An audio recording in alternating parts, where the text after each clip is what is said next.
Hello, I'm Katie and this is Alex, and today we're going to be talking to you about public policy, specifically using John W. Kingdom's text, Agendas, Alternatives, and Public Policies. In his text, John focuses on the agenda setting, and we'll be discussing the three-stream model developed from the three families of processes in the federal government agenda setting. This is a process which items of importance must make it onto the agenda in order to be discussed, argued, and stand a chance of making it through as a policy later on, hopefully to be implemented. It's a critical stage because if the bill doesn't make it onto the agenda to be discussed, it's essentially killed. So that's what we will be discussing, specifically the three policy streams.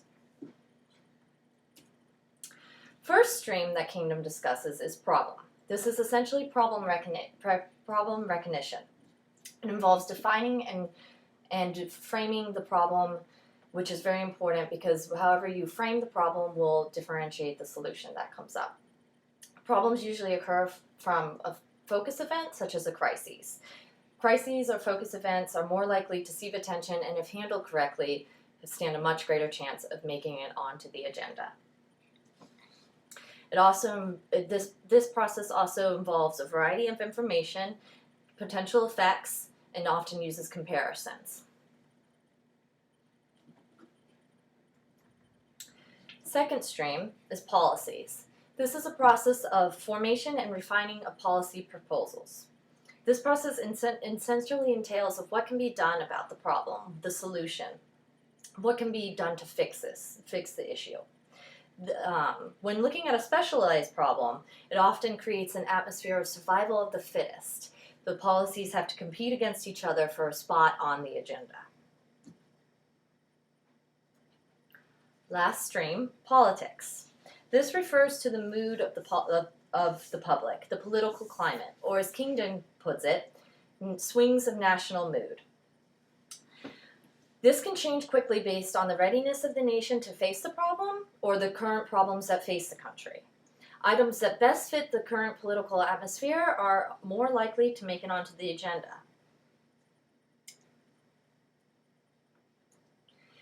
In relevance to the policymaking process, these three streams largely work independent of each other. It's when they converge that a policy window is opened. It's open for a very short time, and it's very critical that during this time the policy entrepreneurs seize the opportunity when the streams converge.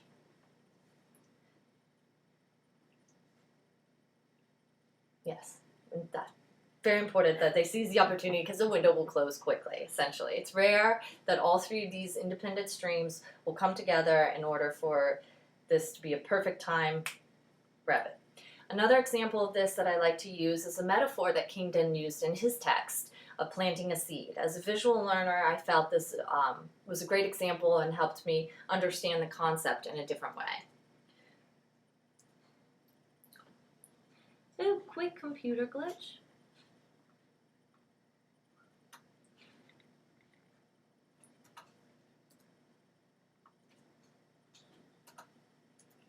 Here we go.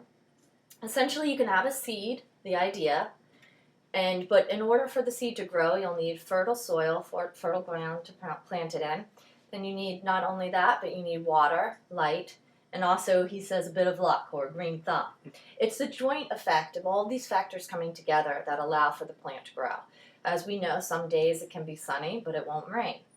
And some days it'll be raining and we won't have any sun. Or you could plant a seed and the soil could be terrible and it won't even go anywhere even if you have the rain and the sun.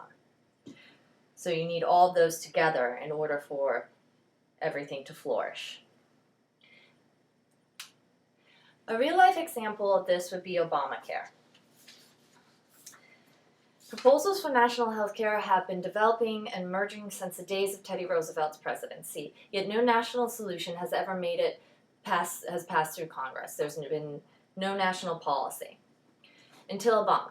He came and he seized on the problem. Not everyone has health care in America. With his solution, the policy, Obamacare, and used the political climate, the nation was ready. We were finally ready to be able to address this issue, to push it through Congress. Another example that I would like to highlight as well is Bush's No Child Left Behind. He did same thing. He was able to highlight the problem. He had a policy, and he successfully, using the national mood, pushed it through Congress and passed this. However, during implementation stage, political mood quickly changed with the September 11th terrorist attacks. Children's education fell behind in priorities in comparison to national safety and defense. So that's a prime example of how, national mood can be very effective on public policy. So although his was passed through and made it through the agenda, in the end, the national mood still affected it because in the implementation stage, and the policy was not as successful as it might have been or might not have been had the priorities not changed or the national mood swung. So that's it. Do you have any questions? Overall, I don't have any questions. I think I got a pretty good understanding of how the three-stream model works. So you start with a problem, and this could be any number of things, and then people push forward proposals and policies in order to address the problem, and then in order for it to get on the agenda, the political climate has to be just right. You have like a perfect storm, from the three streams in order for the policy to solve the problem and actually get put into implementation. So with your examples of Obamacare and No Child Left Behind, based on the political climate and things that were going on at the time, the policies that were proposed didn't exactly work out, or they didn't work out as planned. So I think I understand everything pretty well from your presentation. Great, I like that. That's exactly right. The perfect storm. That's a great way to sum it up. All right. Well, thank you very much, Alex. You're welcome. All right. Thank you, Professor Rafferty. Hope we did a good job.